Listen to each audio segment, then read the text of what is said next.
पुण्यातील गणेशोत्सवाला एक वेगळं महत्त्व आहे। पुण्यात जसे सार्वजनिक गणेश मंडळ आहेत तसे अति जुने मंदिरं आहेत गणेश मंडळांची, ती सुद्धा आपल्याला पाहायला मिळतात। यामध्ये अनेक वेगवेगळ्या नावांचे गणपती सुद्धा पुण्यात वर्षानुवर्षे आहेत आणि त्यांची सुद्धा ओळख आज आपण करून घेणार आहोत। कसबा पेठ मधल्या शिंपी आळी या देऊळ मध्ये आपण आलेलो आहोत आणि गुंडाचा गणपती म्हणून या मंदिरामध्ये गणपती बाप्पा विराजमान आहेत। पण हे गुंडाचा गणपती का म्हटलं जातं आणि या मंदिराची ओळख नेमकी काय आहे हे सगळं आपण जाणून घेणार आहोत। पेशवेकालीन हे मंदिर आहे असं सुद्धा म्हटलं जातं। अतिशय जुनं हे मंदिर आपल्याला या ठिकाणी पाहायला मिळते। संपूर्णपणे लाकडाने बनवलेले हे मंदिर आपल्याला या ठिकाणी पाहायला मिळते आणि समोर दगडी मंदिरामध्ये गणपती बाप्पा सुद्धा विराजमान आहेत।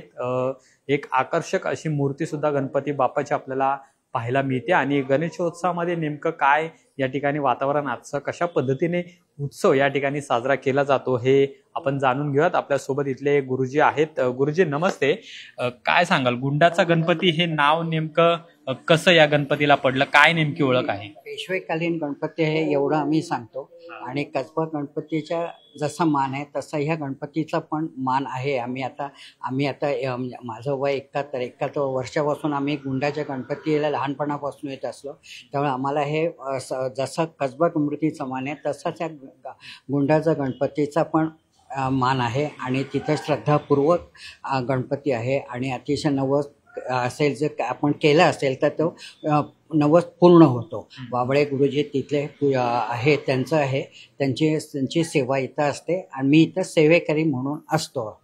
माझं नाव विश्वनाथ ठाकर। आपण एक नजर मूर्तीकडे टाकली गणपती बाप्पांच्या, तर पुण्यातला जसा कसबा गणपती आहे त्याच प्रमाणे दुसरं जागृत देवस्थान म्हणून या गणपती बाप्पाकडे पाहिलं जातं आणि या मूर्तीचं दर्शन घेतल्यानंतर खरं तर नजर हटत नाही असं एक मन प्रसन्न करणारं दृश्य सुद्धा आपल्याला या ठिकाणी पाहायला मिळतं आणि दर्शनातच आनंद देणारी ही मूर्ती म्हणून या मूर्तीची ओळख आहे। जवळपास 4.5 फूट उंच आणि 4.5 फूट रुंद अशी ही पूर्णपणे दगडाची मूर्ती आपल्याला या ठिकाणी पाहायला मिळणार आहे। पूर्णपणे शेंदूर या रंगामध्ये आहे। चतुर्भुज सुद्धा म्हणून या मूर्तीकडे पाहिलं जाते आणि विशेष म्हणजे या गणपती बाप्पाचे दोन्ही पाय आहेत ते खाली सोडलेले आहेत असं एक आणि डाव्या खालील हातात मोदक सुद्धा आहे आणि वरच्या हातातील दोन्ही हातामध्ये पाशांकुश आणि उजव्या खालील हातामध्ये अभय असतं असं हे गणपती बाप्पाचं मनमोहक रूप आहे ते आपल्याला या ठिकाणी पाहायला मिळते।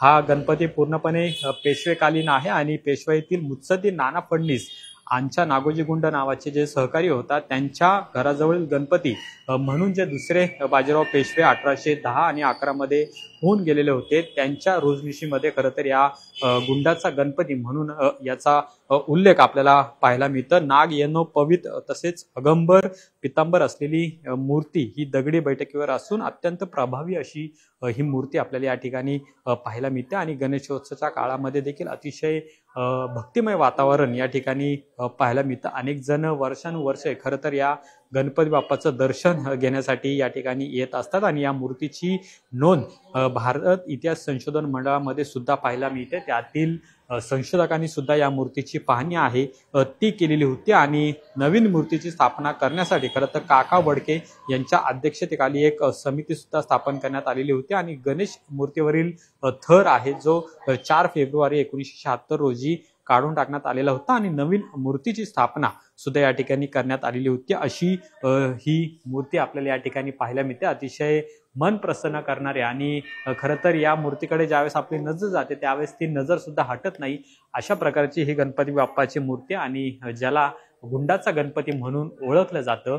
संपूर्णपणे चांदीचा जो साज आहे बाजूला तो सुद्धा आपल्याला या ठिकाणी पाहायला मिळते आणि गणेशोत्सवाच्या 10 दिवसांच्या काळामध्ये देखील या ठिकाणी एक मोठं उत्साहाचं आणि भक्तिमय वातावरण आहे ते सुद्धा पाहायला मिळतं आणि एक वेगळं नाव आहे जे गुंडाचा गणपती म्हणून या गणपतीला ओळखलं जातं। ती ओळख आपल्याला आज ताग्यात सुद्धा पाहायला मिळते। चंदन शिवेचा अमोल धर्माधिकारी, लोकशाही मराठी।